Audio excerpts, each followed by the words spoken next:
As the final remnants of the Franklin crew stumbled across the frozen wasteland, their eyes hollow, their bodies gaunt, they carried with them a terrifying secret. The Arctic had not just claimed their ships, it had consumed their minds. Madness gripped them like a frostbitten hand, and desperation drove them to the unthinkable. When rescuers finally unearthed the bones, it wasn't the sight of the scattered skeletons that chilled them to the core. It was the unmistakable marks on the bones, a grotesque reminder of how far the human spirit could fall when cornered by the unforgiving cold.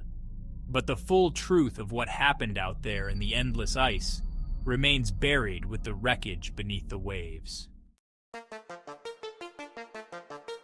This is the forgotten story about the cursed expedition of the Franklin crew, 1845. In the mid-19th century, the Arctic was one of the last uncharted frontiers, a frozen expanse that had defied the ambitions of explorers for centuries. The elusive Northwest Passage, a sea route through the Arctic to the Pacific Ocean, had drawn countless adventurers, yet none had succeeded in navigating it. Many had perished, their fates lost to the ice and cold. But in 1845, the British government dispatched a formidable expedition, led by the experienced explorer Sir John Franklin, to conquer the passage once and for all. What began as a bold endeavor would soon devolve into one of the most harrowing, mysterious, and forgotten tragedies in the annals of exploration. A tale of madness, unaliving isolation, and the chilling whispers of cannibalism. On May 19, 1845, two ships, HMS Erebus and HMS Terror, set sail from Greenhithe, England, with 129 men aboard, including Franklin himself, the seasoned Arctic veteran. The ships were state-of-the-art for their time, fitted with steam engines and iron-reinforced hulls designed to withstand the crushing pressure of Arctic ice. They carried supplies for several years, more than enough to outlast the brutal winters. The expedition was expected to return triumphant, with Franklin as the hero who had finally unlocked the Northwest Passage. The early stages of the voyage were uneventful. The last confirmed sighting of the ships came in July 1845, when a whaling vessel spotted them in Baffin Bay, just as they were about to disappear into the heart of the Arctic. From that point on, the world heard nothing. Months turned into years. By 1847, concern began to mount. The ships had not returned, nor had any word been received from them. Rescue missions were launched, but they found nothing. It was as if the Erebus and Terror had simply vanished, swallowed whole by the endless ice. In 1850, search parties made the first grim discovery. On the desolate shores of Beechy Island, in the Arctic archipelago, they found 3 graves. The bodies were those of Franklin's men, perfectly preserved in the permafrost. They had died early in the voyage, yet there was no indication of what had gone wrong. The discovery raised more questions than it answered. Years later, in 1859, a chilling breakthrough occurred. A search party led by Captain Francis Leopold McClintock uncovered a weathered note hidden in a cairn on King William Island, far from where the ships had last been seen.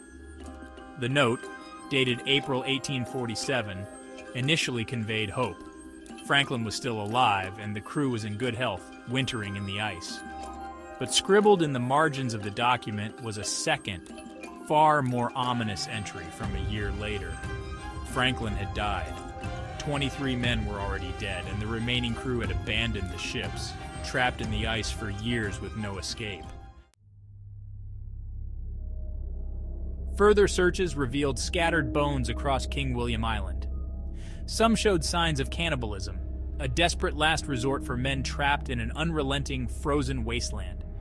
It was clear that the once proud expedition had devolved into a nightmare of hunger, madness, and unalived despair.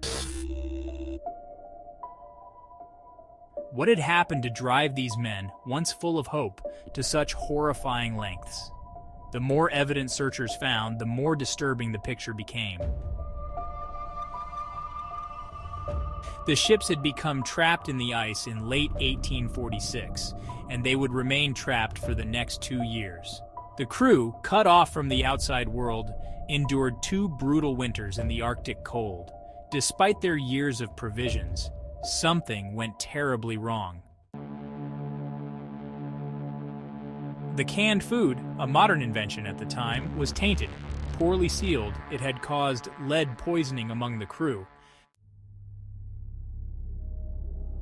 The effects were devastating. Confusion, paranoia, and madness set in as the lead leached into their bodies. As the men grew weaker, their judgment clouded, their situation grew more desperate. By 1848, they made the fateful decision to abandon their ships and strike out across the ice, hoping to reach safety on foot. But the Arctic is unforgiving.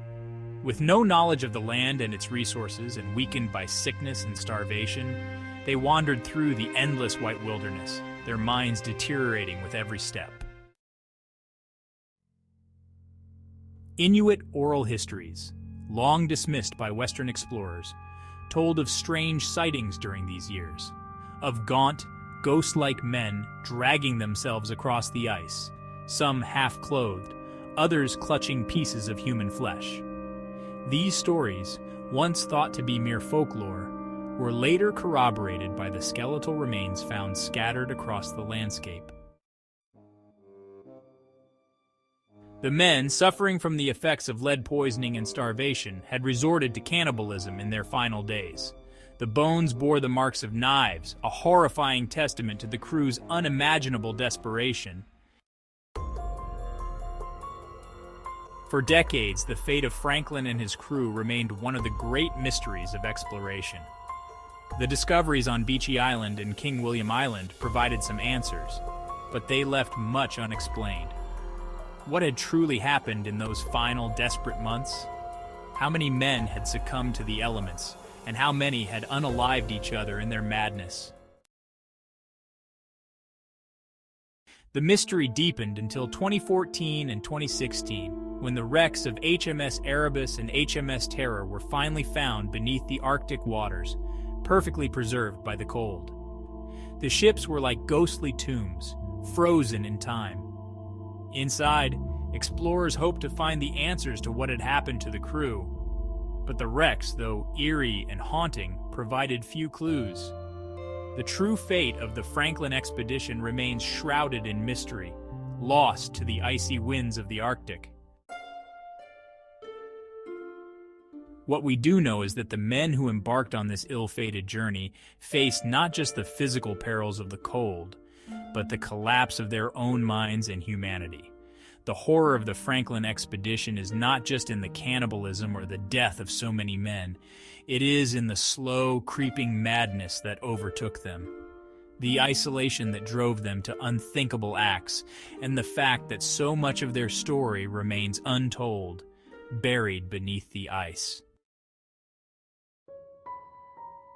The Franklin expedition is a cautionary tale of human ambition clashing with the brutal reality of nature.